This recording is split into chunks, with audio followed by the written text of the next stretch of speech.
Morning everyone, Anthony Taylor here. I hope you're doing great today. I just wanted to share a video blog today in regards to opportunity cost, making trade-offs, and making strategic choices. And the reason I'm making a video today is actually I had a great example that happened in my real life. And it's something that actually I struggle with all the time, and I don't know if you have the same thing, but I struggle with midnight snacking.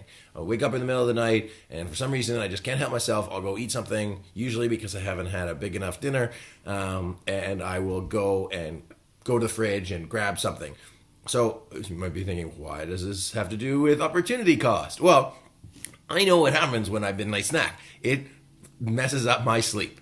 And then I feel crappy in the morning. I get less good sleep at night. I have to sleep in more in the morning, and it just sort of screws up my life in general. So I've been really, really good about not doing it. Last night, I worked till my usual bedtime, and then did my relaxing stuff, got to bed at a reasonable hour, did all my stuff, and then 3 o'clock this morning, I was just famished. Been super, super good about not snacking, and then last night, I caved, I ate a lot, I had a weird dream about a policeman who pulled me over for eating a sandwich, and I didn't make a full sandwich. But the point is that it's all about opportunity costs. So if you do one thing, a lot of times it means you can't do another thing. And so it's opportunity costs, choices, and trade-offs. You're going to pick one thing, it's going to give you something, but it's going to take away from something else. So my opportunity cost last night of midnight snacking means I lost about an hour and 15 minutes of productive time this morning. I am a list person, so today's actually a Saturday. This is my Saturday list. And yeah, it sort of sucks. So I had to make my choice. And so sometimes there are good choices you're going to make, and sometimes there's bad choices you're going to make. Sometimes you will say, I'm going to have that extra drink. I think that's a good idea. Sometimes someone might call you out and say, hey, why don't you come out to the bar and do this? Or why don't you meet me for lunch? Those choices happen all the time, whether you're a solopreneur or whether you're working in a company. And I work doing strategy consulting. And strategy consulting, even for bigger companies, is the exact same thing. If you want to pick one course of action, a lot of times it means you can't do another. So why is that? It's because each choice has resources attached to them.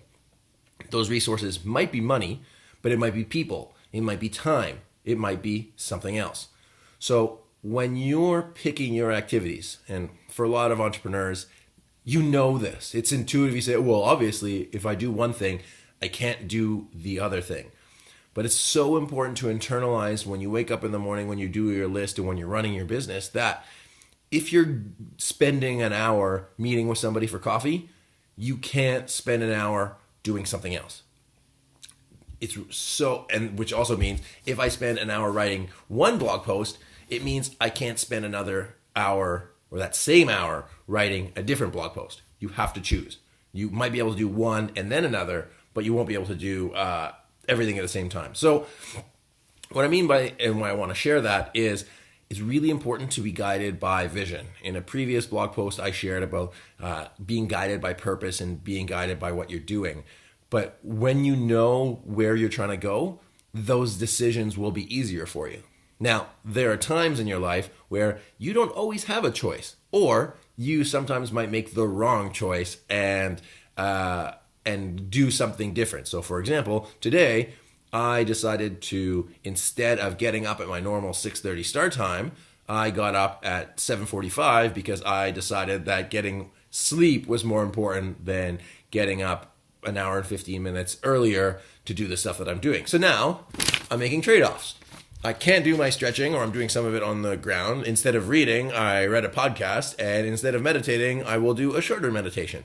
And then I still actually managed to get my video on opportunity cost done. So that's pretty awesome. So what's important to realize is that even the best plans will sometimes go to hell for you. And if you get so focused and bogged down on like doing each individual thing, and then if one thing in your list gets screwed up, then you're like, oh man, I can't do this. The rest of the day is done. I'm going to just go home and curl up in a ball. I've done that. And because I'm a list person, sometimes a minor change into my list, if I have 2 or 3 things change, really fucks up my day. And it's important to realize that even though that whole thing might not have gone exactly to plan, you can still put pieces together that are going to help your day, your week, your month, your project get to the end. So what is the end? It's again figuring out what your vision of success is, whether it's the vision of success for the day or for your business, and have that guide your decision making.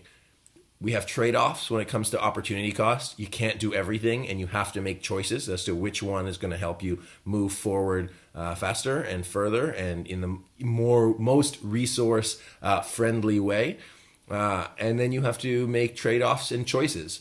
You can't do everything, so pick one, and if that doesn't work, pick something else and figure it out. But keep being guided, keep understanding that opportunity cost is real, and that you might evaluate a few different marketing things and say, oh, this is where my money is best spent. Sometimes you don't know what that is right away. You make decisions and you learn. But understanding opportunity cost will help you as an entrepreneur sort your priorities out. Is going to the gym more important, or is getting that proposal out the door more important? And it'll help you be more effective and grow your business faster. So thanks so much. If you have any thoughts, leave them in the comment below, and looking forward to sharing with you again. Take care, everyone.